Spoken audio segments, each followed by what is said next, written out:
নমস্কাৰ বন্ধুসকল, আপোনালোক সকলোকে মোৰ ইউটিউব চেনেলৰ অন্য এটি ইনফৰ্মেটিভ ভিডিঅ'লৈ স্বাগতম জনাইছোঁ। এই ভিডিঅ'টো স্পেচিয়েলি ছোৱালীসকলৰ বাবে যিসকলে হাই ছেকেণ্ডেৰী পাছ কৰি GNM বা BSc নাৰ্ছিং কৰিম বুলি ভাবি আছে তেওঁলোকৰ বাবে এই ভিডিঅ'টো।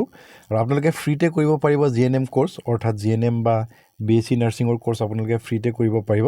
ইয়াৰ বাবে আপোনালোকে কোনো ধৰণৰ পে' কৰিব নালাগে, জাষ্ট আপোনালোকে অনলাইন মাধ্যমেৰে এপ্লাই কৰিব লাগিব। আৰু এপ্লাই কৰি আপোনালোকে এটা এণ্ট্ৰেঞ্চ দিব লাগিব। আৰু এই এণ্ট্ৰেঞ্চটো যদি আপোনালোকে কোৱালিফাই হয় তেতিয়াহ'লে আপোনালোকে ফ্ৰীতে GNM বা BSc নাৰ্ছিং কোৰ্চ আপোনালোকে কৰিব পাৰিব। সম্পূৰ্ণখিনি তথ্য মই জনাই আছোঁ, কিমান চিট আছে, ক'ৰ পৰা আহিছে এই অফাৰটো, সকলোখিনি মই জনাই আছোঁ। যোৱা বছৰ আহিছিলে 23-24 ইয়াৰ্ছৰ বাবে, মই যোৱা বছৰ এই সম্পৰ্কীয় ভিডিঅ' স্থাপন কৰিছিলোঁ আপোনালোকৰ কাৰণে। আৰু এই বছৰো আহিছে নতুনকৈ 2024-25 বাবে এই ৰিকুৱাৰমেণ্টটো আহিছে। গতিকে সম্পূৰ্ণ তথ্য মই জনাই আছোঁ, ভিডিঅ'টো আপোনালোকে চাই থাকিব শেষলৈকে। তাৰ আগতে চেনেলটো যদি এতিয়ালৈকে আপোনালোকে ছাবস্ক্ৰাইব কৰা নাই, এনেকুৱা ধৰণৰ জব বা এনেকুৱা ধৰণৰ আপডেটসমূহ আপোনালোকে লাভ কৰি থাকিবলৈ প্লিজ চেনেলটো ছাবস্ক্ৰাইব কৰি দিব। এই নটিফিকেশ্যনটো প্ৰকাশ কৰিছে ইণ্ডিয়ান অইল কৰ্পৰেশ্যন লিমিটেডৰ ফালৰ পৰা। তেওঁলোকে প্ৰত্যেক বছৰে GNM কোৰ্চৰ বাবে ফ্ৰী GNM কোৰ্চৰ বাবে তেওঁলোকে কেইটামান চিট মুকলি কৰে। আৰু এই বছৰো মুকলি কৰিছে, যোৱা বছৰো মুকলি কৰিছিলে। যোৱা বছৰো মই তাৰ ওপৰত এটা ভিডিঅ' আপোনালোকৰ বাবে প্ৰভাইড কৰিছিলোঁ। এই বছৰো 2023-25 ইয়াৰ্ছৰ বাবে তেওঁলোকে 30টা চিট মুকলি কৰিছে। ইয়াতে দেখিছে আপোনালোকে 30টা, টোটেল 30টা চিট মুকলি কৰিছে GNM কোৰ্চৰ কাৰণে। আৰু এই চিট কেৱল ফিমেল কেণ্ডিডেটসকলৰ বাবে। আৰু ইয়াতে কেটেগৰী ৱাইজত চিটসমূহ আছে, আপোনালোকে চাই ল'ব পাৰে।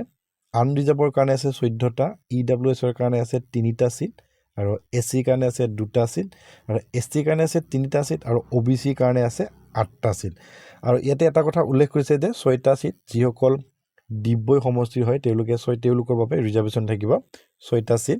আৰু আপোনালোকে যদি ডিগবৈ সমষ্টিৰ হয় তেতিয়াহ'লে প্ৰপাৰ ডকুমেণ্ট আপোনালোকে প্ৰভাইড কৰি আপোনালোকে এই যিটো 6টা চিট ৰিজাৰ্ভেশ্যন, সেই ৰিজাৰ্ভেশ্যনৰ বাবে আপোনালোকে ক্লেইম কৰিব পাৰে।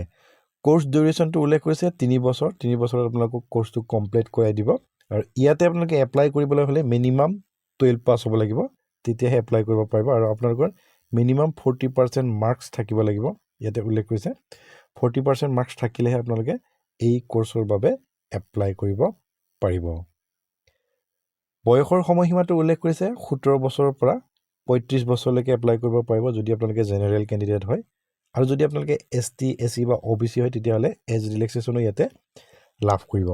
ST, SC সকলৰ কাৰণে 5 বছৰ, OBC সকলৰ বাবে 3 বছৰ এজ ৰিলেক্সেশ্যন ইয়াতে আপোনালোকে লাভ কৰিব। আৰু অনলাইন মাধ্যমেৰে আপোনালোকে এই যিটো কোৰ্চ, সেই যিটো কোৰ্চৰ বাবে আপোনালোকে অনলাইন মাধ্যমেৰে এপ্লাই কৰিব লাগিব। লিংকটো ডিছক্ৰিপশ্যনত দিয়া আছে, আপোনালোকে চাই ল'ব পাৰে। তাতে গৈ ডাইৰেক্টলি আপোনালোকে এপ্লাই কৰিব পাৰিব। কি ডকুমেণ্ট লাগিব সবিশেষ ইয়াতে আছে, আপোনালোকে চাই ল'ব পাৰে। ডিছক্ৰিপশ্যনত এডভাৰটাইজমেণ্টটো দিয়া থাকিব, আপোনালোকে তাৰ পৰা চাই ল'ব পাৰিব। প্ৰপাৰ ভালদৰে আপোনালোকে চাই ল'ব এপ্লাই কৰাৰ আগতে। আৰু যদি আপোনালোকে ছিলেক্টেড হয় তেতিয়াহ'লে আপোনালোকে ইয়াতে এটা মিনিমাম ফিজ প্ৰভাইড কৰিব লাগিব, যিটো আপোনালোকে ফাৰ্ষ্ট ইয়াৰৰ বাবে আপোনালোকে 2500 টকাকৈ আপোনালোকে পে' কৰিব লাগিব। ছেকেণ্ড ইয়াৰ্ছত আপোনালোকে 2700 টকাকৈ পে' কৰিব লাগিব। আৰু থাৰ্ড ইয়াৰত আপোনালোকে 2900 টকাকৈ আপোনালোকে পে' কৰিব লাগিব। আৰু ইয়াতে বহুখিনি সুবিধা আপোনালোকে লাভ কৰিব, ভালকৈ চাই ল'ব পাৰিব। আপোনালোকে এডভাৰটাইজমেণ্টটো ডিছক্ৰিপশ্যনত দিয়া আছে, তাৰ পৰা আপোনালোকে ভালদৰে চাই ল'ব পাৰিব। অনলাইন আবেদন এতিয়ালৈকে ষ্টাৰ্ট হোৱা নাই, 15 জুলাইৰ পৰা ষ্টাৰ্ট হ'ব। 15 আগষ্টলৈকে আপোনালোকে এপ্লাই কৰিব পাৰিব। আৰু ৰিজাল্ট তেওঁলোকে 25 আগষ্টত ঘোষণা কৰিব। আৰু ডকুমেণ্ট ভেৰিফিকেশ্যন হ'ব 30 আগষ্টত ডকুমেণ্ট ভেৰিফিকেশ্যন হ'ব। গতিকে যিসকলে ইণ্টাৰেষ্টেড GNM কোৰ্চ কৰিম বুলি যদি আপোনালোকে ভাবি আছে, আপোনালোকে ট্ৰাই কৰিব পাৰে। অনলাইন মাধ্যমেৰে আপোনালোকে এপ্লাই কৰিব লাগিব। এইখিনি আছিল ইনফৰমেশ্যনটো। ভিডিঅ'টো চাই যদি ভাল পালে প্লিজ এটা লাইক কৰি দিব। কিবা জানিবলগীয়া থাকিলে ডিছক্ৰিপশ্যনত মোৰ হোৱাটছআপ নাম্বাৰ দিয়া আছে, আপোনালোকে তাতে কণ্টেক্ট কৰিব পাৰিব।